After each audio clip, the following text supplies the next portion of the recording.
గుణశీలం ప్రాముఖ్యమైంది. తిమోతికి రాసిన మొదటి పత్రిక 3వ అధ్యాయము 1 నుండి 7 వరకు.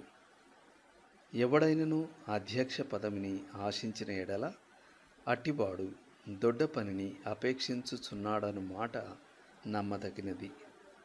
తిమోతికి రాసిన మొదటి పత్రిక 3వ అధ్యాయం 1వ వచనం. ఓ వ్యక్తి సొంత పిల్లలే అతనికి లోబడి గౌరవించలేకపోతే ఆ పక్షంలో అతని సంఘం అతన్ని గౌరవించి అతని నాయకత్వానికి లోబడే అవకాశం తక్కువ.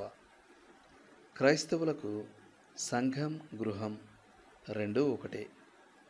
మనం ప్రేమతో, సత్యంతో, క్రమశిక్షణతోనే ఆ రెండింటిని పై విచారణ చేయాలి.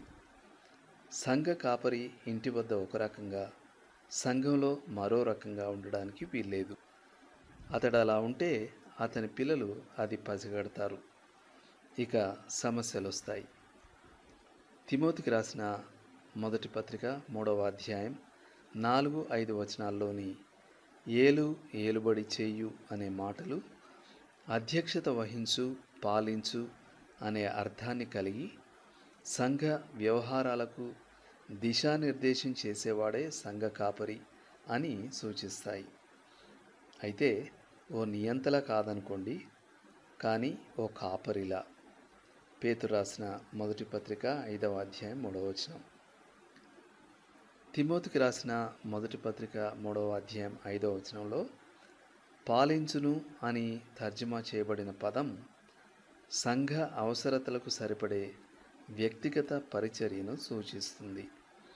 అది మంచి సమరయుని గూర్చిన ఉపమానంలో గాయపడిన వ్యక్తి పట్ల చూపిన శ్రద్ధను వర్ణించడానికి ఉపయోగించబడింది. లూకాసు వార్త 10వ అధ్యాయం 34-35 వచనాలు. ఏ సంఘ కాపరి కూడా తాను ఎలా ఉండాల్సి ఉందో పూర్తిగా అలా ఉన్నానని అనుకోడు. అతని ప్రజలు అతని కోసం నిరంతరం ప్రార్థించాల్సిందే. ఒక సంఘ కాపరిగా, సంఘ పెద్దగా సేవ చేయడం సులభం కాదు. కానీ మీ గుణశీలమంతా దేవుడు కోరే విధంగా ఉంటే మటుకు అది ఎంతో సులభం. లోతుగా ఆలోచించాల్సిన విషయం.